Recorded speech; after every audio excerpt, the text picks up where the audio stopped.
আল্লাহ সুবহানাহু ওয়া তাআলা যাদেরকে এই নাটাতলাতে টাকা দিয়েছে তারা যাকাত আদায় করবে, তাহা ব্যতীত পৃথিবীতে আর কেউ যাকাত আদায় করবেন, এটা আল্লাহর বিধান, রাসূলের আদেশ। আমাদের আরও জেনে রাখা ভালো হবে যে যাকাত শব্দের আবিধানিক অর্থ হচ্ছে পবিত্রতা, বিশুদ্ধতা। যাকাত শব্দের আরও অর্থ হয় মালে বৃদ্ধি পাওয়া, খাদ্যে বরকত পাওয়া, টাকাতে বরকত আসা। যদি কোনো মানুষ যাকাত আদায় করে, খাদ্যের আদায় করুক, ধানের আদায় করুক, টাকার আদায় করুক, যেই জিনিসের যাকাত আদায় করুক না কেন, মুহাম্মদ সাল্লাল্লাহু আলাইহি সাল্লাম এবং আল্লাহ তাআলা বলছেন তার যাকাত আদায় করার কারণে আল্লাহ তাআলা তার টাকাতে, তার খাদ্যে বারাকা দান করবে। কিভাবে আল্লাহ দান করবে তা বুঝাতে পারবো না, তবে দান করবে এটা চূড়ান্ত কথা। ওই যে আল্লাহ তাআলা একেবারে আয়াত পেশ করে বলছেন যারা সুদ খায় তাদের টাকাকে আমি ধ্বংস করে দিলাম, আর যারা দান করে তাদের টাকাকে বাড়িয়ে দিলাম। অথচ এই নাটাতলাতে যদি আমরা চোখ রেখে দেখি, যারা সুদ খাচ্ছে তাদের টাকা বেশি, আর যারা টাকা দান করছে তাদের টাকা কমছে। আয়াত একেবারে দুনিয়ার সাথে বিপক্ষে চলে যাচ্ছে না? কথা কি বুঝতে পারছেন? আল্লাহ বলছেন আমি টাকা দান করলে টাকা বাড়াই, আর সুদ খেলে টাকা কমাই। তো নাটাতলাতে যারা সুদখোর, যারা ঘুষখোর, যারা হারামখোর, তাদের তো 2 তলা 3 তলা বাড়ি আর 4 চাকাতে ঘুরে, আর যারা দান তারা তো মাঠে ঘাটে কাজ করে খায়। তো আল্লাহর কথার সাথে বাস্তবে মিলল? কথা কি বুঝতে পারছেন? কথা তো বাস্তবে মিলল না। তাহলে কি আল্লাহ মিথ্যা কথা বললেন? নাউজুবিল্লাহি মিন যালিক। জি না, আল্লাহর মিথ্যা কথা নয়। আপনি আল্লাহর কথাকে বুঝতে ভুল করেছি। কিভাবে আল্লাহ দিয়ে তা বুঝাতে পারবো না। আল্লাহ নবী বলেননি, আল্লাহও বলেনি, তাই আমিও বলতে পারছি না। আমরা তো আর পীর নয় যে বলে দিতে পারবো, তাই না? পীরেরা গায়েবের কথা বলতে পারে, আপনার ওই হুজুর গায়েবের কথা বলতে পারে, যার দাঁতও লাল, দাড়িও লাল, ঠোঁটও লাল, সবই লাল, সে বলতে পারে, আমরা তো বলতে পারি না। অতএব টাকা বাড়বে কথা চূড়ান্ত, এটা মেনে নিতে হবে। ঠিক তেমনি যারা যাকাত আদায় করবে তাদের সম্পদ বৃদ্ধি পাবে, যারা যাকাত আদায় করবে তাদের সম্পদ পবিত্র হবে। শুধু তার সম্পদ পবিত্র হবে না, যে লোকটা যাকাত আদায় করবে সে লোকটা পবিত্র হয়ে গেল। আল্লাহু আকবার। তার মানে বোঝা যাচ্ছে যারা যাকাত আদায় করে না এরা অপবিত্র মানুষ। একাধিক আয়াত এবং হাদিস পেশ করবো ইনশাল্লাহ, সময় সাপেক্ষে। একটু আপনারা আমাদের দিকে চেয়ে থাকেন, আরও কথা মনে রাখা ভালো হবে। যারা নাটাতলাতে যাকাত আদায় করবে না, পৃথিবীতে যেখানে যারা মুসলিম হিসেবে বসবাস করছে, নিসাব পরিমাণ টাকা পৌঁছে গেছে, স্বর্ণ পৌঁছে গেছে, চাঁদি পৌঁছে গেছে, এরপরে যারা যাকাত আদায় করবে না, ওই সোনা চাঁদিগুলোকে আর টাকাগুলোকে আল্লাহ তাআলা একটা বিষাক্ত আকারের সাপ তৈরি করবেন। বিশাল আকারের সাপ, খুব বিষাক্ত। বর্তমান পৃথিবীতে সবথেকে বিষাক্ত সাপের নাম কালকেউটে। বর্তমান সবথেকে বিষাক্ত সাপের নাম ব্ল্যাক মাম্বা। এই সাপ যদি মানুষকে কামড়ায় তাহলে 2-3-4 সেকেন্ডের মধ্যে মারা যাবে, 10 সেকেন্ডের মধ্যে মারা যাবে। বর্তমান নাসার বৈজ্ঞানিকরা প্রমাণ করে বলেছেন এই সাপ যত বিষাক্ত, যেই সাপ আল্লাহ কিয়ামত তৈরি করবে, কবরে তৈরি করবে, ওই সাপ পৃথিবীর চাইতে লক্ষ কোটি গুণ বেশি শক্তিশালী, বেশি বিষাক্ত। এত বিষ তার শরীরে থাকবে, এত ক্ষমতা শরীরে, এত বিষাক্ত সাপ যে বিষের কারণে আল্লাহ তাআলা বলছেন যে তার মাথাতে চুল থাকবে না, বিষের কারণে তার মাথাতে আঁশ থাকবে না। সাধারণত খরিস সাপ, ব্ল্যাক মাম্বা ইত্যাদি সাপের মাথাতে আঁশ থাকে না, দেখেননি? থাকে তো। তো আল্লাহ নবী এবং আল্লাহ বলছেন এত বিষ, এত বিষাক্ত সেই সাপ যে বিষের কারণে তার মাথার আঁশ সব খুশে যাবে, তার মাথা টাকলা হয়ে যাবে। যখন মানুষ টাকলা হয়ে যায়, চুল ন্যাড়া করে দেয়, ওই টাকলাকে যেমন আমরা টাকলা বলি, তেমন আল্লাহ নবী বলছে সুজা আন আকরা, বিষাক্ত সাপ, টাক পড়া সাপ আল্লাহ তৈরি করবে। আপনাকে আমি কি দিয়ে বুঝাবো? এই সাপ যখন মানুষকে দংশন করবে তখন তিনি বাপরে মারে করে চেঁচাবে। পৃথিবীতে আসমান এবং জমির নিচে যা কিছু আছে, যত কিছু আছে, পূর্ব থেকে পশ্চিম, উত্তর থেকে দক্ষিণে যা কিছু আছে, সবাই তার চিৎকার বিকট শব্দ শুনতে পাবে, শুধু মানুষ আর জিন ব্যতীত। আমি বোঝাতে পারলাম না তাকে কত বিষাক্ত সাপে কামড়াবে, তাকে কত শাস্তি দেওয়া হবে। আজ পর্যন্ত মানুষ কোনো এমন যন্ত্র তৈরি করতে পারেনি যে আওয়াজ এখানে আব্দুল করিম বক্তব্য রাখবে আর কলকাতার মানুষ শুনতে পাবে এখানকার আওয়াজে। এরকম যন্ত্র কোনো মানুষ তৈরি করতে পেরেছে? এইখানে মাইকে আব্দুল করিম কথা বলবে, জঙ্গিপুরের লোক মাইকের আওয়াজটা শুনতে পাবে, এরকম যন্ত্র পৃথিবীর কোনো মানুষ তৈরি করতে পারেনি। আল্লাহ নবী বলছেন যখন তাকে কবরে কামড়ানো হবে তখন পূর্ব থেকে পশ্চিম, উত্তর থেকে দক্ষিণ যা কিছু আছে সবাই শুনতে পাবে। এই আমেরিকাতে যে গরুটা থাকে সে গরুটাই লোকটার কবর আজব শুনতে পায়, মানুষ শুনতে পায় না। আমি বোঝাতে পারলাম না আমেরিকা কত দূর। আরবে যে পশুটা থাকে সেই পশুটা লোকটার চিৎকার শব্দ শুনতে পাই, মানুষ শুনতে পাই না। যাই হোক, বলছিলাম জাকাত যদি আদায় না করেন তাহলে বিষাক্ত সাপে কামড় দিবে, তখন প্রস্তুতি গ্রহণ করে থাকবেন। আপনাকে আমি বোঝাতে পারবো না জাকাত কি। জাকাত হলো আপনার পবিত্রতার কারণ। জাকাত কি? পবিত্রতার কারণ। আপনি অপবিত্র আছেন, জাকাত আদায় করেননি তার কারণে। তো আল্লাহ নবী বলছেন যখন কেউ জাকাত আদায় করবে তখন সে পবিত্র হয়ে গেল, মানে ও এখন আল্লাহর প্রিয় বান্দা হলো। প্রমাণ আল্লাহ তাআলা বলছেন মুহাম্মদ সাল্লাল্লাহু আলাইহি সাল্লাম, খুয মিন আমওয়ালিহিম সাদাকা, আপনি ধনীদের কাছ থেকে সাদকা জাকাত গ্রহণ করেন। আল্লাহ তাআলার আদেশ। মুহাম্মদ সাল্লাল্লাহু আলাইহি সাল্লাম বলছেন আপনারা, মুহাম্মদ সাল্লাল্লাহু আলাইহি সাল্লাম, আপনি ধনীদের কাছ থেকে জাকাত গ্রহণ করেন। তুতাইহিরুহুম ওয়া যাক্কিহিম বিহা, যেই জাকাত আদায় করলে আপনি তাদেরকে পবিত্র করবেন। আল্লাহ বলছেন যখন কোনো মানুষ জাকাত আদায় করে তখন সে লোকটা পবিত্র হয়। এটা আল্লাহ তাআলা নিজে আয়াত পেশ করে বলছেন। তারপরে তিনি বলছেন সাল্লাল্লাহু আলাইহিম, আপনি তাদের জন্য দোয়া করেন। ইন্না সলাতাকা সাকানুল আলাইহিম, নিশ্চয় আপনার দোয়া তাদের জন্য শান্তির কারণ। মুহাম্মদ সাল্লাল্লাহু আলাইহি সাল্লামের দোয়া কবুল হবেই, তার দোয়া কবুল হবে। তাই আল্লাহ তাআলা বলছেন মুহাম্মদ, যারা জাকাত দেবে, যারা সাদকা করবে, যারা ফকির মিসকিনকে টাকা দিবে, তাদের জন্য আপনি দোয়া করেন, শান্তির দোয়া। আপনি যদি দোয়া করেন তো আপনার দোয়া আমি আল্লাহ কবুল করবে। কোরআন মাজিদের মধ্যে আল্লাহ নিজস্ব বিবরণ পেশ করে বলছেন। অতএব যারা জাকাত দেয় তাদের জন্য দোয়া করে কে? মুহাম্মদ সাল্লাল্লাহু আলাইহি সাল্লাম দোয়া করে গেছেন। যদি জাকাত আদায় করে তাহলে তার জন্য দোয়া, আর যদি জাকাত আদায় না করে তাহলে তার জন্য বদদোয়া, না লানত, অভিশাপ। অতএব এই নাটাতলা, এই চাঁপার দিনী ভাই বোনদেরকে আমরা অনুরোধ জানাচ্ছি যে কোনো মূল্যে জাকাত আদায় করার চেষ্টা করতে হবে, যে কোনো মূল্যে। আব্দুল করিম সাহেব, আমার টাকাই যে নাই, তো টাকা না থাকলে জাকাত দিতে হবে না। স্বর্ণ তো আছে, 10 ভরি স্বর্ণ মেয়ের জন্য আজ 3 বছর থেকে রেখেছেন, এই স্বর্ণে জাকাত দিতে হবে। কথা বুঝেননি মনে হয়? কথা বুঝে আসছে? 7.5 ভরি স্বর্ণ থাকলে জাকাত লাগে, তো মেয়ের বিবাহের জন্য 10 ভরি স্বর্ণ জগৎ নিজের আলমারিতে রেখেছেন, ওর জাকাত কে দেবে? ওর টাকা বের কে করবে? এমনিতে বাড়ি ছোটোখাটো করে দেখাতে চাচ্ছেন, মাটির তো বাড়িতে আছি, কিভাবে জাকাত দিই, আমার তো জাকাত ফরজ হয়নি। দেখবেন আল্লাহ তাআলা বলছেন কিভাবে, দেখেন আপনাকে দেখাচ্ছি। মহান আল্লাহ তাআলা বলেন আকিমিস সালাহ, আদমের ছেলে মেয়ে তোমরা সালাত আদায় করো, নামাজ পড়ো। ওয়াতুজ যাকাত, এরপরে জাকাত আদায় করো। তার মানে জাকাত যদি কেউ আদায় করে তাহলে তার প্রথম শর্ত হলো সালাত। কথা বুঝতে পারছেন? জাকাত যদি কেউ আদায় করব বলে তাহলে তার প্রথম শর্ত কি? সালাত, নামাজ। যদি নামাজ না পড়ে তাহলে তার জাকাত নেই। যে নামাজ পড়বে তার সিয়াম, রোজা নেই। যার নামাজ নেই তার জাকাত নেই, যার নামাজ নেই তার রোজা নেই, যার নামাজ নেই তার দান খয়রাত নেই, যার নামাজ নেই তার হজ নেই, যার নামাজ নেই তার পৃথিবীর কোনো ইবাদত নেই, পৃথিবীতে আল্লাহ তাআলা কবুল করবেন না, কিয়ামতের মাঠে কবুল করবেন না। যার নামাজ আছে তার জাকাত আছে, যার নামাজ আছে তার সিয়াম আছে, যার নামাজ আছে খায়রাত আছে, যার নামাজ আছে তার পিতামাতা, ভাই বোন, আত্মীয় স্বজন, পাড়া প্রতিবেশী, ফকির মিসকিনের সাথে ভালো আচরণ, নেকি আছে। যার নামাজ নেই তার পৃথিবীর কোনো ইবাদত নেই। একাধিক সহিহ হাদিস, আমি সেদিকে যেতে চাইছি না। বলছিলাম আল্লাহ বললেন আকিমিস সালাহ, আদমের ছেলে মেয়ে তোমরা যারা আমাকে বিশ্বাস করো আগে সালাত আদায় করো, সালাত আদায়ের পর জাকাত। তারপরে তিনি বলছেন ওমা তুকদ্দিমু লিআনফুসিকুম মিন খায়রিন তাজিদহু ইনদাল্লাহ, তোমরা যেই কর্ম নাটাতলাতে করেছো, তোমরা যেই কর্ম পৃথিবীতে করেছো, এই কর্ম আমার কাছে চলে এসেছে, এই কর্ম আমি আল্লাহ তোমাদেরকে কিয়ামতের মাঠে দিব। একটু মনোযোগ শ্রবণ করেন। আল্লাহ বলছেন নাটাতলাতে যখন ফকিরকে টাকা দিয়েছো, এই ফকিরকে টাকা দেওয়ার পরিবর্তে কিছু নেকি পেয়েছো। যখন তুমি প্রতিবেশীর সাথে ভালো আচরণ করেছো, ভালো আচরণ নেকি তো পেয়েছো। এই নেকি আমি যখন পৃথিবীতে না দিই, পৃথিবীতে যখন কোনো বদলা না দিই কোনো ভালো আমলের, ওই বদলা আমি কখন দিই? কিয়ামতের মাঠে। আল্লাহ কিয়ামত মাঠে বদলা দিবেন।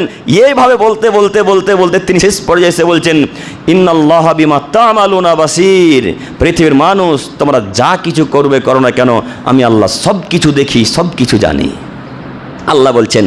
এই বাক্যটা বলার জন্য আয়াতটা শুধু পেশ করলাম। এবার আপনাকে বোঝাই, যারা এখন বলছে আমার মাটির বাড়ি, যারা বলছে আমি টালির বাড়িতে বসবাস করছি, এদের খোঁজ খবর নিয়ে দেখেন লাখ লাখ লাখ লাখ টাকা ব্যাংকে জমা আছে, লাখ লাখ টাকা। শুধু লোককে ওপর ওপর দেখাতে চাচ্ছে যে চামাপাড়াতে আমার বাড়ি নাই, তো টাকা কিভাবে জাকাত বের করব। এটা লোককে দেখানোর উদ্দেশ্য। বলেন তো, যিনি কিছু মানুষ যা দেখতে পারে না, দেখতে পায় কে? আল্লাহ। আপনি বাড়ির লোককে দেখাতে চাচ্ছেন টাকা নেই, আপনি গ্রামের লোককে দেখাতে চাচ্ছেন টাকা নেই, জাকাত কেমনে আদায় করি, কিন্তু আল্লাহ তো জানে কত টাকা আছে। আল্লাহ বলছেন ইন্নাল্লাহা বিমা তা'মালুনা বাসীর, তোমরা যা কিছু করবে করো না কেন আমি আল্লাহ তাআলা সব কিছু দেখি, সব কিছু জানি। ও মুরব্বী সাহেব, যদি টাকা থেকে থাকে জাকাত দিতে হবে। আপনি রবকে লুকিয়ে কিছু করতে পারবেন না, আল্লাহকে লুকিয়ে কিছু করা যায় না। আল্লাহ বলছেন ইন্নাহু আলিমুম বিযাতিস সুদূর, পৃথিবীর মানুষ তোমাদের অন্তরে কি হচ্ছে না হচ্ছে ওটাও আমি জানি, তোমাদের মনে কি কথা হচ্ছে না হচ্ছে ওটাও আমি বুঝতে পারি। তবে অন্তরের কথা যদি বুঝতে পারে আলমারিতে স্বর্ণ চাঁদি আছে, আল্লাহ এটা বুঝতে পারবেন না? এত টাকা লুকিয়ে রেখে বাড়ি দেখে জাকাত দিতে চাইছেন না কেন? কেন ফকির বাড়ি থেকে ফিরে যাবে? কেন মাদ্রাসা লোক ফিরে যাবে বাড়ি থেকে? অসম্ভব, কক্ষ নয়। আজকে থেকে নীতি পরিবর্তন করতে হবে যে কোনো মূল্যে। সম্মানিত উপস্থিতি, আমি দেখাতে চাচ্ছিলাম আজকে থেকে যে কোনো মূল্যে জাকাত আদায় করবো ইনশাল্লাহ, ইনশাল্লাহ, ইনশাল্লাহ। আপনি মানুষকে ধোকা দিতে পারেন, আল্লাহকে ধোকা দেওয়া যাবে না। যদি ধোকা দিতেই চান তো কিয়ামতের ধরা পড়তে হবে, এই কথা মাথায় রাখতে হবে। আমি আয়াতের প্রসঙ্গ উল্টাতে চাচ্ছি, একটু আপনার আমাদের চেয়ে থাকেন, সময় অতীব কম। আমি জাকাতের শাস্তির কথা চলে এলাম, যারা জাকাত দেবে না তাদের শাস্তি একটু দেখেন। মহান আল্লাহ তাআলা বলেন ইয়া আইয়ুহাল্লাযীনা আমানু, হে পৃথিবীর ইমানদার মানব সম্প্রদায়, তোমরা যারা ঈমান এনেছো তোমাদেরকে বলছি শোনো, ইন্না কাসীরাম মিনাল আহবারি ওয়া রুহবান, নিশ্চয় ইহুদি এবং খ্রিস্টানদের মধ্যে যারা শিক্ষিত মানুষ, নিশ্চয় ইহুদি এবং খ্রিস্টানদের মধ্যে যারা ধর্মযাজক, যারা আলেম, যারা জ্ঞানী গুণী মানুষ, লায়াকুলুনা ওয়ালান নাসিবিল বাতিল, তারা মানুষের সম্পদকে অন্যায়ভাবে ভক্ষণ করে। ইহুদি খ্রিস্টানদের মধ্যে যারা জ্ঞানী মানুষ, ইহুদি খ্রিস্টানদের মধ্যে যারা শিক্ষিত মানুষ, তারা ইহুদি এবং খ্রিস্টানদের টাকাকে অন্যায়ভাবে ভক্ষণ করে এবং ওয়াসুদ্দুনা আন সাবিলিল্লাহ, আল্লাহ রাস্তা থেকে এদেরকে দূরে সরিয়ে রাখে। কারা দূরে সরিয়ে রাখে? ইহুদিদের মধ্যে যারা শিক্ষিত, খ্রিস্টানদের মধ্যে যারা জ্ঞানী তারা। এখানে একটা পয়েন্ট নোট করি, আল্লাহ বলছেন ইন্না কাসীরাম মিনাল আহবারি ওয়ার রুহবান, যারা ইহুদি খ্রিস্টানদের মধ্যে জ্ঞানী গুণী তারা মানুষকে ধোকা দেয়, তারা মানুষের টাকা আত্মসাৎ করে, তারা মানুষের টাকা চুরি করে। এই আয়াতকে সামনে রেখে এখন আমি নাটাতলা চামাপাড়া মানুষকে বলতে চাচ্ছি যে টাকা চুরি করা, আত্মসাৎ করা কাদের নীতি? ইহুদি খ্রিস্টানদের। কথা বোঝাতে পারি না মনে হয়। টাকা আত্মসাৎ করা, টাকা চুরি করা কাদের নীতি? ইহুদি খ্রিস্টানদের। তো আপনার মেম্বার যে রাস্তার কাজ এখনো করেনি গো, তা আপনার মেম্বারের অবস্থা তাহলে কি? আপনাদের চেয়ারম্যান যে এখনো পর্যন্ত গ্রামে টাকা ফিরিয়ে দেয়নি, এখন আপনার অবস্থা কি? শুধু রাস্তার টাকা কেন, আপনাদের এলাকার মেম্বার যে আছেন ওই এখন পর্যন্ত এই গ্রামে যে লোকটা বাড়ি পেয়েছে লোকটাকে সম্পূর্ণ টাকা ফিরিয়ে দেয়নি, ও কিসের মেম্বার? ও কিসের সম্মানিত মানুষ? কথা বুঝতে পারে না। আমি বুঝাতে চাচ্ছি যারা ইহুদি খ্রিস্টানদের মধ্যে নিকৃষ্ট অশিক্ষিত যারা, তারা টাকা আত্মসাৎ করে, কথা আল্লাহ বলছেন। আল্লাহ জ্ঞানী বলে তাদেরকে অপমান করতে চাচ্ছেন, আল্লাহ তাদেরকে জ্ঞানী বলে তাদেরকে অপমান করতে চাচ্ছেন, অসহায় দেখাতে চাচ্ছেন। এবার আপনাকে বলি, আপনাদের বাড়ির টাকা এলো নাটাতলাতে 1,60,000 না কত আছে ভাই? 1,20,000 না, 1,20,000 আসে না, বেশি আছে। পৌরসভাতে 3,70,000 আসে গো, আর ওই পঞ্চায়েতে 1,20,000 আসবে, আসে আরও বেশি, কিন্তু 20 মনে হয় দেয় নাকি? কিন্তু 20 থেকে 20 পান, 1,20,000 পান কি? পেয়ে যান? আচ্ছা, 60 করে ঢুকলো, কিন্তু আপনারা হয়তো সঠিক তথ্য জানেন না। আমি বলি শোনেন, আপনাকে দেখাতে চাচ্ছি যত সম্ভব পঞ্চায়েতে 1,60,000 বা 70,000 টাকা আছে, আপনাদের নাটাতলার মানুষকে দেয় 1,20,000, বাদ বাকি 40,000 টাকা তার পকেটে, তার কাছে থাকে। আরে ও মেম্বার সাহেব, ও দায়িত্বশীল ব্যক্তিগণ, আপনাদেরকে বলি, আরে তারা হলো ইহুদি, তারা হলো খ্রিস্টান, তারা নাসারা, তারা বেধর্মী, তারা আল্লাহকে মানে না, তারা রাসূলকে মান্যতা দেয় না, তারা পরকাল বিশ্বাস করে না। আপনিও কি ইহুদি হয়ে গেলেন? আপনিও কি খ্রিস্টান হয়ে গেলেন? বাড়ির টাকা 40,000 টাকা পকেটে রাখলেন কেন? 1 টাকা নিজের পকেটে রাখার কোনো যোগ্যতা রাখেন আপনি? হ্যাঁ, ওই বাদ বাকি 40,000 টাকা আপনার বাপের টাকা নাকি? নিজের কাছে রাখলেন কেন? প্রস্তুতি গ্রহণ করে থাকেন, কিয়ামতের মাঠ বড় ভয়াবহ, জটিল, কঠিন। সেদিন হিসাব দেওয়া লাগবেই, সেদিন হিসাব দিতেই হবে। যারা বিধবাদের টাকা মেরে খাচ্ছে, এতিমদের টাকা মেরে খাচ্ছে, তাদেরকে আল্লাহ তাআলা সেদিন ধরবেন। আমি বোঝাতে অক্ষম।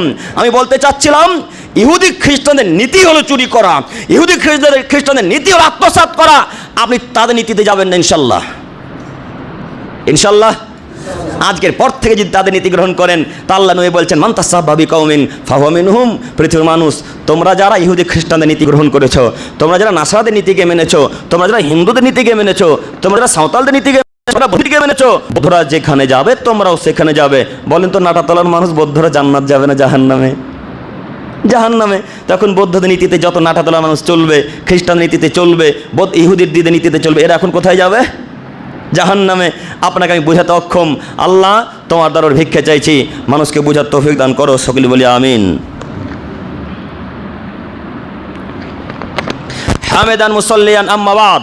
সম্মানিত দিনী ভাই বোন, আমি বলছিলাম যাকাত।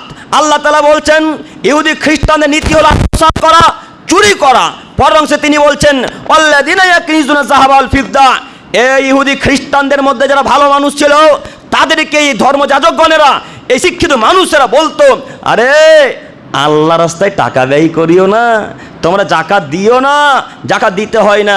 তারা বলতো যে জাকাত দিলে টাকা কমে যাবে, জাকাত, স্বর্ণের জাকাত বের করলে তোমার স্বর্ণ কমে যাবে, তোমার টাকা কমে যাবে, তাই তোমার জাকাত বের করো না। তখন তাদের কথাকে শুনে তারা জাকাত দিত না। তাই তার আল্লাহ তাআলা বলছেন, ওয়ালা ইউনফিকুনাহা ফি সাবিলিল্লাহ। তোমাদের মধ্যে যারা আমার রাস্তায় টাকা ব্যয় করে না, তোমাদের মধ্যে যারা জাকাত দেয় না, তোমাদের মধ্যে যারা সাদকা আদায় করে না, তোমাদের জন্য একটা আল্লাহ তাআলা মুহাম্মদ ডাকতে বলছেন, মুহাম্মদ সাল্লাল্লাহু আলাইহি সাল্লাম, ফাবাশশিরহুম, আপনি তাদেরকে সুসংবাদ দেন। কিসের সুসংবাদ? আমরা যে শুনেছি, যখন কোনো মানুষ, কোনো ছাত্র 10 বা এইচএস পাস করে, তখন বলা হয় যে তোমার জন্য সুসংবাদ আছে, তুমি পাস করে গেছো। এটা একটা সুসংবাদ, তাই না? যখন কোনো মানুষ কোনো ভালো কাজ করে, তখন তাকে বলা হয় আপনার জন্য একটা সুসংবাদ আছে। কি সুসংবাদ? আপনি এই কাজে উত্তীর্ণ হয়েছেন, এটা তার জন্য সুসংবাদ। তার মানে সুসংবাদ ভালো কাজের জন্য বলা হয়, তাই না? তো আল্লাহ এদেরকে সুসংবাদ দিচ্ছেন, যারা জাকাত আদায় করে তাদেরকে। কিসের সুসংবাদ? তিনি বলছেন বিআযাবিন আলিম, আপনি তাদেরকে কঠিন যন্ত্রণাদায়ক শাস্তির সুসংবাদ দেন। আচ্ছা বলেন তো, শাস্তির কখনো সুসংবাদ হয়? হ্যাঁ, মারের কখনো সুসংবাদ হয়? এখন যদি আমি আব্দুর রহমানকে বলি, এই বেটা তোর জন্য সুসংবাদ আছে, কি সুসংবাদ? 2-3 লাখ খাবি, এটা সুসংবাদ হলো? সুসংবাদ নয়। তো আল্লাহ কেন বললেন? আল্লাহ এই বাক্য বলে তাদেরকে অপমান করতে চাচ্ছেন। এই বাক্য বলে তাদেরকে অপমান করে বলছেন, এই পৃথিবীর মানুষ যারা তোমরা জাকাত দাও না, তোমাদের জন্য সুসংবাদ, অপমানজনক শাস্তি অপেক্ষা করছে। সম্মানিত দিনী ভাই, আপনাদের দৃষ্টি আকর্ষণ করে বলতে চাচ্ছি, জাকাত যারা আদায় করবে না, তাদেরকে কঠিন শাস্তি দেওয়া হবে। কি কঠিন শাস্তি? তিনি বলছেন ইয়াউমা ইউহমা আলাইহা ফি নারি জাহান্নাম। যেই সম্পদে জাকাত বের করেনি, যে টাকার জাকাত বের করেনি, সেই যেই স্বর্ণ চাঁদি জাকাত বের করেনি, এই স্বর্ণ চাঁদির টাকাগুলোকে জাহান্নামের উত্তপ্ত আগুনে গরম করা হবে। খুব মনোযোগ দিয়ে দেখেন, আপনাকে আমি শাস্তি দেখাচ্ছি। আল্লাহ তাআলা বলছেন, যারা জাকাত দেবে না, ওই সম্পদগুলোকে, স্বর্ণ চাঁদি রূপা হীরা মণিক মুক্তা যা কিছু পৃথিবীতে ছিল, যারা জাকাত দেয়নি, এইগুলাকে আল্লাহ তাআলা জাহান্নামের আগুনে গরম করবেন। ফাতুকবা বিহা জিবাহুহুম ওয়া জুহুরুহুম ওয়া জুনুবুহুম। এইগুলাকে গরম করার পর তার এই ললাটে, এই যে গলা, এই তার গলাতে, তার এই জাঙে এবং তার পৃষ্ঠদেশে অর্থাৎ পিঠে দাগ দেওয়া হবে। দাগ দিবে, ছেঁক দিবে, এইভাবে লোহাগুলোকে গরম করা হবে, টাকাগুলোকে গরম করা হবে, স্বর্ণ চাঁদিকে গরম করে কামার যেমন গরম করে সেইভাবে উত্তপ্ত লাল তকতক তকতক করবে। এই আগুনে, উত্তপ্ত জাহান্নামের আগুনের এত তাপ, জাহান্নামের আগুনের এত তাপ, জাহান্নামের আগুনের এত তাপ, যদি মানুষ জাহান্নামের আগুনে পড়ে যায়, তাহলে তার অন্তরকে আগে পুড়িয়ে দেবে। অন্তর, পৃথিবীর আগুনে আগে চামড়া পুড়ে, জামা পুড়ে, পুড়ে না? আল্লাহ তাআলার জাহান্নামের আগুনের এত ক্ষমতা, তিনি আগে অন্তর পুড়িয়ে দেয়। আপনি বুঝতে পারছেন জাহান্নামের আগুনের ক্ষমতা কত? এই জাহান্নামের আগুনে গরম করা হবে, স্বর্ণ চাঁদিগুলোকে গরম করে তার গলাতে এইভাবে ছেঁক দেওয়া হবে, পিঠে ছেঁক দেওয়া হবে, এই পার্শ্বদেশ অর্থাৎ এই জাঙের সাইডে পিছন দিকে ছেঁক দেওয়া হবে। আর তিনি বাপরে মারে করে চেঁচাবে, তিনি বাপরে মারে করে চেঁচাবে। আর এই স্বর্ণ চাঁদির টাকা পয়সা বলবে, কি কি খবর, আমি তো তোমার সেই চাঁদি, কি খবর, আমি তো তোমার সেই টাকা। আরে এখন চেঁচাচ্ছ কেন, আরে এখন কেন কথা বলো? সেই দিন তোমাদের গ্রামের ইমাম সাহেব বলেছিল স্বর্ণে জাকাত দিতে হবে, টাকার জাকাত দিতে হবে, রূপার জাকাত দিতে হবে, ইত্যাদি ইত্যাদি জিনিসের টাকা দিতে হবে। সেদিন তুমি কথাকে উপেক্ষা করেছিলে, সেদিন কথাকে অস্বীকার করেছিলে। আজকে চেঁচাচ্ছ কেন? আজকে চেঁচে কোনো লাভ নেই। তখন স্বর্ণ চাঁদি কথা বলতে বলতে বলবেন, ধুকু মাকুন্তুম তাকনিজুন, এখন তুমি এই স্বর্ণ চাঁদির টাকার স্বাদ গ্রহণ করো। চাঁদিতে কথা বলবে, সোনাতে কথা বলবে, টাকা কথা বলবে। আব্দুল করিম সাহেব, টাকা কি কথা বলতে পারে? আশ্চর্য লাগলো না কথাটা শুনে? আব্দুল করিম সাহেব, চাঁদি সোনা কি কথা বলতে পারে? জি হ্যাঁ, পারে। এই যে আমার হাতে লাঠিটা দেখছেন না, এই লাঠিটা যতক্ষণ মানুষের সাথে top top top top top top top top করে কথা না বলছে, ততক্ষণ পর্যন্ত কেয়ামত হবে না। লাতাকুমু সাত, কিয়ামত ততদিন পর্যন্ত হবে না যতদিন পর্যন্ত আপনার হাতে লাঠি টপ টপ টপ টপ করে আপনার সাথে কথা না বলছেন।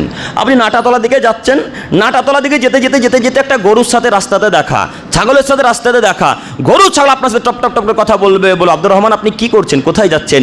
গরু ছাগল যতদিন পর্যন্ত মানুষের সাথে top top top top top করে কথা না বলছে, ততদিন পর্যন্ত কিয়ামত হবে না। আরে গরু ছাগল তো বহু দূর চলে গেল। আপনার স্ত্রীর জাং, এই যে পা, যেটাকে জাং বলা হয়, এই জাং আপনার স্ত্রীর কথা বলবো আপনার সাথে। কিভাবে? আপনি বাড়িতে নেই, চলে গেছেন কোনো জায়গায়, ব্যস্ততার মানুষ, কাজের মানুষ, মুসাফির মানুষ, সফরে গেছেন। তো আপনি বাড়িতে না থাকায় আপনার স্ত্রী এই গ্রামের কোনো একটা লুচ্চা ছেলের সাথে জেনাতে লিপ্ত হয়েছিল। তো জেনাতে লিপ্ত হওয়ার পরেই আপনি বাইরে থেকে এই গ্রামে নাটাতলাতে এসেছেন, চামাপাড়াতে এসেছেন। চামাপাড়ার গেটে যাও, একটু দেখেন, এটা মনে করেন গেট। এই গেটে আব্দুর রহমান ঢুকবে, প্রবেশ করবে। প্রবেশ করতে আব্দুর রহমানের স্ত্রী যেটা ছিল, ওর জাং টপ টপ টপ টপ করে কথা বলতে বলতে বলতে বলে, আর আব্দুর রহমান করেছেন কি? আপনি ছিলেন না, তার সুযোগ নিয়ে আপনার স্ত্রী ওই ছেলের সাথে জেনাতে লিপ্ত হয়েছিল। আপনি ছিলেন না, তার সুযোগ নিয়ে ওই ছেলেটার সাথে আপনার স্ত্রী কুকর্মে লিপ্ত হয়েছিল। এই কথা কে বলবে? মেয়েদের জাং, আপনার স্ত্রী জাং কথা বলবে। আচ্ছা বলেন তো, জাঙের মুখও নাই, চোখও নাই, কানও নাই, কিছুই নেই। গরুর কান চোখ সবই আছে। কথা বুঝতে পারলাম না। তো গরু কথা বলাটা আশ্চর্যের বেশি বিষয় না জাং কথা বলাটা বেশি আশ্চর্যের বিষয়? জাং, লাঠি, পায়ের জুতা। তো এরা যদি কথা বলতে পারে, স্বর্ণ চাঁদিও কথা বলতে পারবে।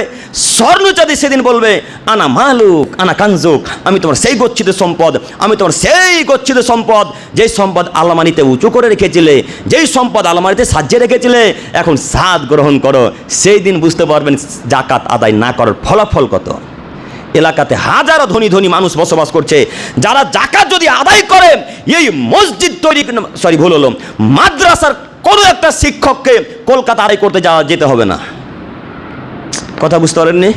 আপনাদের লালগোলা মাদ্রাসার হাজারো মানুষ জঙ্গিপুর আদায় করতে যায়, জঙ্গিপুরের অনেক লোক লালগোলা আদায় করতে আসে, ঝাড়খণ্ডের হাজারো মানুষ আদায় করতে আসে, আসে না মসজিদে? যদি যারা জাকাত, যারা ধনী মানুষ, যাদের টাকা আল্লাহ আঘাত দিয়েছেন, এরা যদি জাকাত আদায় করতো বা করে, তাহলে এই লালগোলার থানার মানুষ রঘুনাথগঞ্জ থানা যাওয়ার কোনো প্রয়োজন আছে? কোনো প্রয়োজন নেই। দেন না কেন? নিজেকে মানুষ মনে করেন না তাই। দেন না কেন? নিজেকে মানুষ মনে করেন না তাই। সেই দিন বুঝতে পারবেন। আজকে আপনাকে আমি বোঝাতে পারবো না কেন? শরীরে রক্ত আছে, শরীরে যতদিন রক্ত থাকবে ততদিন আপনাকে আমি বোঝাতে পারবো না। যেদিন শরীর থেকে রক্ত চলে যাবে, শ্বাস যেদিন বন্ধ হয়ে যাবে, চোখ যেদিন বন্ধ হয়ে যাবে, সেদিন বুঝতে পারবেন জাকাত আদায় না করার ফলাফল কত ভয়ঙ্কর। আপনাকে দেখাতে যাচ্ছি, সময় যদি আবার পাই আবার এখানে আসতে চাচ্ছি। তার আগে ফেতরা, সময় সব নিকটে চলে এসেছে। ফেতরার দু একটি কথা একটা আপনারা আমাদের চেয়ে থাকেন। ফেতরা আদায়ের দুইটি পদ্ধতি, ফেতরা আদায়ের দুইটি পদ্ধতি। এক সময় আদায় করা জায়েজ, আর এক সময় আদায় করা সুন্নাত। এক সময় আদায় করলে জায়েজ হবে, আর এক সময় আদায় করলে সুন্নাত হবে। তো আমরা সুন্নাত পালন করব না জায়েজ? সুন্নাত। তো জায়েজ কোনটা? জায়েজ হলো ঈদের 2 দিন আগে বা 1 দিন আগে আদায় করা, এটা হলো জায়েজ। কথা মনোযোগ দিয়ে শ্রবণ করেন। ফেতরা আদায়ে জায়েজ হলো ঈদের 1 দিন অথবা 2 দিন আগে আদায় করা জায়েজ, আর ঈদের দিন সকালে আদায় করা সুন্নাত। ঈদের দিন সকালে আদায় করা সুন্নাত। আব্দুল করিম সাহেব কেমন যে কথা বলছেন। সকালবেলায় যদি ফেতরা আদায় করি, তাহলে ফেতরা চাল দিব কখন ফকিরকে গো? তো ফকিরকে দিবেন, সেটা আপনার মাথা ব্যথা হবে, আমাদের নয়। কেন? আপনি নেতা মানুষ, সর্দার, আপনি কিসের জন্য হয়েছেন? হ্যাঁ, ক্যাশিয়ার কেন হলেন? কিসের জন্য সভাপতি দায়িত্ব নিলেন? কিসের জন্য সভাপতি হলেন? কিসের জন্য ক্যাশিয়ার হলেন? ক্যাশের দায়িত্ব এর নাটাতলা লালগোলাতে যত গরিব দুঃখী মানুষ আছে প্রত্যেকের বাড়ি বাড়ি চাল পৌঁছে দেওয়া, এটা তার দায়িত্ব। শুধু টাকা চুরি করার জন্য দায়িত্ব নিলেন? হ্যাঁ, টাকা আত্মসাৎ করার জন্য দায়িত্ব নিলেন? লজ্জা হয় না? একটু হায়া লাগে না কেন? একটু ইতস্তবোধ হয় না কেন? একটু বোধগম্য হয় না কেন? সর্দার মানুষ আপনি, আপনাকে দায়িত্ব নিতে হবে গোটা গ্রামের মানুষের বাড়ি বাড়ি চাল পৌঁছে দেওয়া। ফকির কেন মসজিদে আসবে? ফকির কেন মসজিদে আসবে? ফকির তো মানুষ হতে পারে, ভিক্ষুক হতে পারে। ওই মহিলা বেপর্দা আপনার বাড়িতে আসে, আপনার লজ্জা হয় না? আপনি গিয়ে দিলেন না কেন? কিসের জন্য নেতা হলেন? কিসের জন্য সর্দার হলেন? কিসের জন্য চেয়ারম্যান হলেন? কিসের জন্য আপনি সভাপতির ক্যাশিয়ারের দায়িত্ব নিলেন? আপনি মানুষই নন। আপনি মনে করেছেন দায়িত্ব মানে টাকা গোনা, দায়িত্ব মানে টাকা গোনা, এটাই ভেবেছেন। তাই তো জাকাত আপনি দিতে গেলেন না, ফেতরা দিতে গেলেন না। আপনি দিতে গেলেন না কেন? ফেতরা আপনাকে দিয়ে আসতে হবে, এটা আপনার অধিকার। তারা অধিকার আপনার উপর হক রাখে। ফেতরা আপনাকে আদায় করতে হবে, আপনাকে দিয়ে আসতে হবে, এটাই আপনার অধিকার। একটু আপনাকে দেখাচ্ছিলাম, ফেতরা আদায় করা হয় ঈদের দিন সকালে সুন্নাত, ঈদের একদিন এবং 2 দিন আগে আদায় করা জায়েজ, বৈধ। এবার আপনার হুজুরের দিকে একটু যাই। ও হুজুর, ফেতরা একদিন আগে আদায় করা যদি জায়েজ হয়, 2 দিন আগে যদি আদায় করা জায়েজ হয়, তো 10 রমজান ফেতরা আদায় করা কি গো? হ্যাঁ, 10 রমজান থেকে ফেতরা আদায় চলছে জঙ্গিপুরে, 10 রমজান থেকে ফেতরা আদায় চলছে লালগোলাতে। কথা বুঝতে পারেন না মনে হয় কি বলতে চাচ্ছি? আপনার গুলখোর গুটকাখোর হুজুর, দাঁতগুলো কালো কুচকুচা হয়ে আছে, ঠোঁট যেন লিপস্টিকের মতো লাল হয়ে আছে। হুজুর মাইকে এলান করে বলছে, জনগণ, 9 রমজান রাত্রিতে, জনগণ, কাল সকাল থেকে ফেতরা নেওয়া হবে, কাল সকাল থেকে ফেতরা দিতে হবে, তোমরা সবাই ফেতরা দিতে আসবে। বলেন তো 10 রমজান থেকে ফেতরা আদায় করা কি জায়েজ বা সুন্নাত হলো? কিছুই তো হলো না। তো 10 রমজান থেকে ফেতরা আদায় করতে হবে কেন? হুজুরও বোকা, ওই গ্রামে যত দায়িত্ব ছিল যে তারাও বোকা, কারোর মাথায় মগজ নাই, সব বেহায়া মানুষ, অশিক্ষিত মানুষ। রাসূল দিনকে উপেক্ষা করে, রাসূলকে অপমান করে জান্নাতের আশা কেমনে করেন? অসম্ভব, কখনো নয়। মুহাম্মদ সাল্লাল্লাহু আলাইহি ওয়াসাল্লামকে অপমান করে জান্নাত কিনা যায় না, মুহাম্মদ সাল্লাল্লাহু আলাইহি ওয়াসাল্লামের আনুগত্য করে জান্নাত কিনতে হয়। সম্মানিত দিনী ভাই, আপনাকে বলতে চাচ্ছি, ফেতরা আদায় করতে সকালবেলা। আব্দুল করিম সাহেব, এখানে অনেকের প্রশ্ন থাকতে পারে, আসলে যদি ফেতরা সকালে আদায় করি তো দিব কখন গো? তারা কিভাবে কি খাবে? তো এই সুবিধা আপনি বুঝলেন, মুহাম্মদ সাল্লাল্লাহু আলাইহি ওয়াসাল্লাম বুঝেনি। হ্যাঁ, কথা বুঝতে পারেননি। অনেকের প্রশ্ন এরকম, মুখ এখন মন্ত্রটা এরকম করে, এরকম করছে। আরে বেটা বলে কি, বেটা সকালবেলা ফেতরা আদায় করতে বলছে, তো মানুষকে দিব কখন? তুই এই নীতিটা আপনার মাথাতে কাজ করলো, মুহাম্মদ সাল্লাল্লাহু আলাইহি ওয়াসাল্লাম মাথাতে কি কাজ করেনি? কথা কি বুঝতে পারছেন? তার মানে আপনার চাইতে কি মুহাম্মদ সাল্লাল্লাহু আলাইহি ওয়াসাল্লাম শিক্ষিত এবং বুদ্ধিতে কমা ছিল? নাউজুবিল্লাহি মিন জালিক। তিনি তো আপনার আমার চাইতে অধিক শিক্ষিত মানুষ, অতীব দামি মানুষ, অতীব সম্মানিত মানুষ, অতীব ভদ্র মানুষ। তিনি বুঝলেন না যে এরা কিভাবে কি খাবে? আপনি যে চিন্তা ভাবনা করতে শুরু করলেন, তার আদেশ সকাল আদায় করতে হবে, এটাই চূড়ান্ত কথা। আর 1 দিন 2 দিন আগে আদায় করা জায়েজ, করেন, বাধা নেই। তবে 10 রমজান, 9 রমজান, 20 রমজান থেকে আদায় করা যাবে না। 10 রমজান, 20 রমজান, 15 রমজান, 17 রমজান, 18 রমজান থেকে আদায় করা যাবে না। বোঝা যায়নি কথা মনে হয়? আজকের পর থেকে নাটাতলার চাওয়া পড়ার মানুষ কখনো এত আগে ফেতরা আদায় করবেন ইনশাল্লাহ। এবার চলে আসি, ফেতরা কি দিয়ে আদায় করব? টাকা দিয়ে না চাল দিয়ে? এটা প্রতি বছর ঝগড়া হয়, প্রতি বছরের ঝগড়া। বিশেষ করে রমজান মাস এলে ঝগড়াগুলো বেশি বাড়ে। হ্যাঁ, ওই বাটা বললো এই বাটা বললো ওই, এই বললো এই, কার কথা যে মানি কিছুই বুঝতে পারি না। আপনি কার কথা মানবেন এই বাক্য বলছেন কেন? এই জমিটা যখন কিনে বাড়ি করতে যাচ্ছিলেন, জমিটা এমনি কিনে নিয়েছিলেন? হ্যাঁ, জমিটাকে এমনি কিনে নিলেন? আব্দুর রহমান বলে জমিটা বিক্রি করব, সঙ্গে সঙ্গে নিয়ে নিলেন? দলিল নাই, প্রমাণ নাই, কাগজপত্র নাই, পর্চা নাই, রেকর্ড নাই, কিছু নাই, না দেখে দিয়েছেন না রেকর্ড দেখে নিয়েছেন? বলেন তো দেখে একটু, রেকর্ড দেখে নিয়েছেন তো দিন ধর্ম মান্যতা দিবেন, জান্নাত নিবেন বলছেন, তো জান্নাত যাবেন তো সে দলিলটা সত্য না মিথ্যা যাচাই বাছাই করবেন না? কিসের জান্নাতের আশা করছেন? একটু দেখবেন কি দিয়ে ফেতরা আদায় করবেন, একটু দেখেন। শেষ বাক্য আমি এই বলে শেষ করবো ইনশাল্লাহ। একটু আপনার আমার দিকে চেয়ে থাকেন। আব্দুল্লাহ ইবনে উমর রাদিয়াল্লাহু তাআলা আনহু বলেন, ফারাদা রাসূলুল্লাহ সাল্লাল্লাহু আলাইহি সাল্লাম, আল্লাহর নবী ফরজ করেছেন। কে ফরজ করেছেন? আল্লাহর নবী। ফারাদা, ফারাজদ, ফারাদা রাসূলুল্লাহ সাল্লাল্লাহু আলাইহি সাল্লাম, মানে ফরজ বিধান। আল্লাহর নবী ফরজ করেছেন জাকাতাল ফিত্র সামিন তামির আও সামিন সাইর আলাল আবদি আল হুররি ও যাকারি আল উনসা ও সাগীর আল কাবীর মিনাল মুসলিমিন। আল্লাহর নবী ফরজ করেছেন কৃত দাস পুরুষ নারীর উপর জাকাতুল ফিত্র আদায় করা। আল্লাহ নবী ফরজ করেছেন পুরুষ নারীর উপর জাকাতুল ফিত্র আদায় করা। আল্লাহ নবী ফরজ করেছেন প্রত্যেকটা ছোট পুরুষ নারীর উপর ফরজ করে জাকাতুল ফিত্র। আল্লাহ ফরজ করেছেন বৃদ্ধ পিতামাতার উপরে। আল্লাহ নবী ফরজ করেছেন তো বাতাসি সবার উপরে। পৃথিবীতে যত মুসলিম জাতি আছে, পৃথিবীতে যত মুসলমান মানুষ আছে, প্রত্যেকের উপরে একসা করে জব, একসা করে খেজুর, একসা করে খাদ্য, একসা করে চাল ফরজ করেছেন কে? মুহাম্মদ সাল্লাল্লাহু আলাইহি সাল্লাম। তিনি বলছেন ও আমারা বিহা, এটা আমার আদেশ, আনতু আদ্দা ক্বাবলা খুরুজিন নাস ইলা সালাত।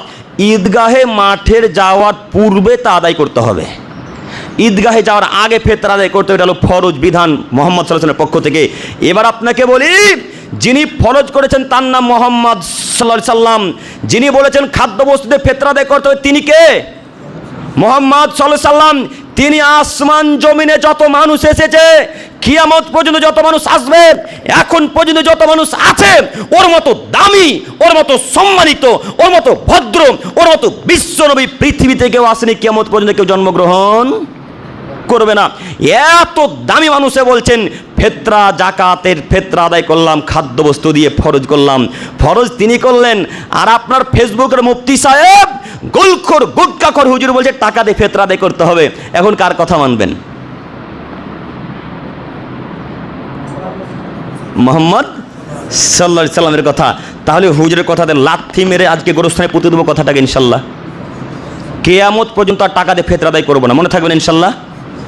ও হুজুর, ফেসবুকের মুফতি সাহেব আপনাকে বলেছি, আপনি 3 টাকা মূলবি, আপনাকে মূল্যায়ন করি না।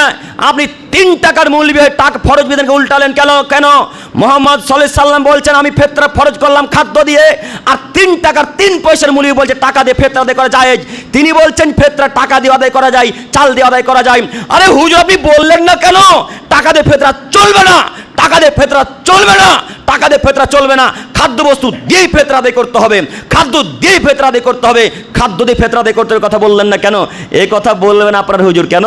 যদি আজকে জুমার খুতবা বা জালসাতে বলে দেয় যে টাকা দিয়ে ফিতরা আদায় চলবে না, তাহলে লাল গোলাম মাহাদুর সালাফিতে যে বছর বছর মাদ্রাসা জালসা হয়, ওই জালসাতে হুজুরকে ডাকবে না কেন? মাদ্রাসাতে জাকাতের ফিতরা টাকা যে অনেক যায়, কথা বুঝেননি মনে হয়। আজকে যদি আপনার হুজুর বলে দেয় যে টাকা দিয়ে ফিতরা না যায়, খাদ্য দিয়ে ফিতরা আদায় করতে হবে, তাহলে তো আপনাকে ওই পরবর্তী বছরে আর জালসার জন্য ডাকবে না সভাপতিকে সেরেরা। এই জন্য জাকাতের টাকাকে যিনি বললেন যে ফিতরা দিয়ে টাকা আদায় করা যায়, টাকা ফিতরা দিয়েও আদায় করা, এই জন্য বলেছে আমাদের দেহে শ্বাস থাকাকালীন, এই দেহে শ্বাস যতদিন আছে, যতদিন আল্লাহ ব্রেন মস্তিষ্ক ঠিক রেখেছে, যতদিন সই হাদিস এবং কোরআন মাজিদকে বুঝতে শিখেছি, সেদিন থেকে পৃথিবীতে যতদিন বেঁচে আছি আজ পর্যন্ত কোনোদিন কোশ্চেন কালেও বলিনি ফিতরার টাকা দেওয়া চলবে, কিয়ামত পর্যন্ত বলবো না ইনশাআল্লাহ। এটা আমাদের নীতি। আমরা মুহাম্মদ সাল্লাল্লাহু আলাইহি সাল্লামে বিশ্বাসী, তোমাদের মতো ওই 3 টাকার হুজুরের কথাই বিশ্বাসী নই। কথা বুঝতে পারেননি? আজকে থেকে টাকা দিয়ে ফিতরা আদায় করা না জায়েজ। দেখি কোন মায়ের বাড়ি রামনগরে বা লালগোলাতে বলতে পারে টাকা দিয়ে ফিতরা আদায় করা যাবে।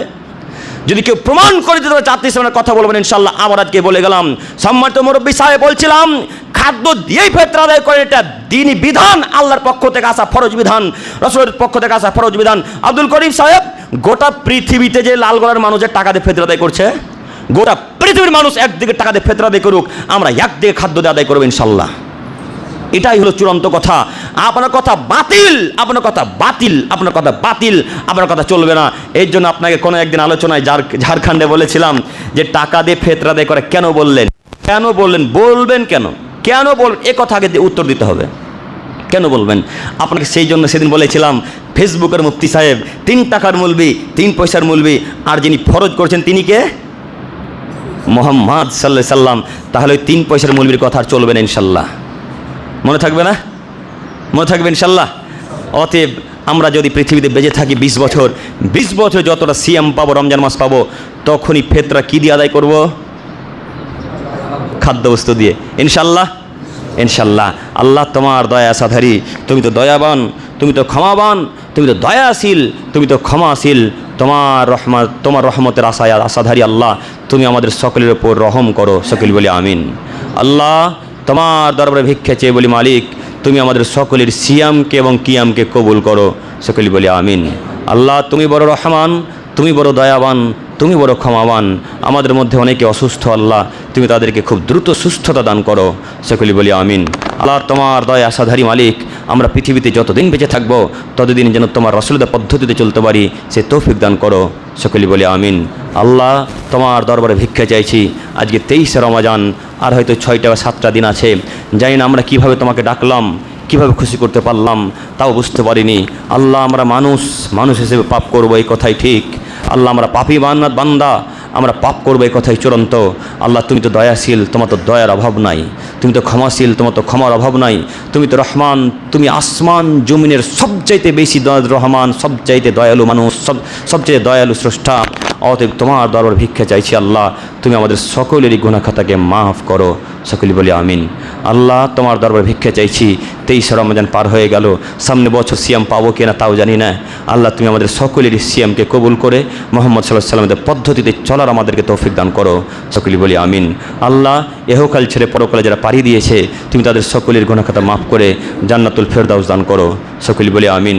আল্লাহ, তোমার দরবারে ভিক্ষা চাইছি, আমরা যেন তোমার মুহাম্মদ সাল্লাল্লাহু আলাইহি ওয়াসাল্লামের পদ্ধতিতে যাকাতুল ফিতর আদায় করতে পারি, সেই তৌফিক দান করো, সকলে বলি আমিন।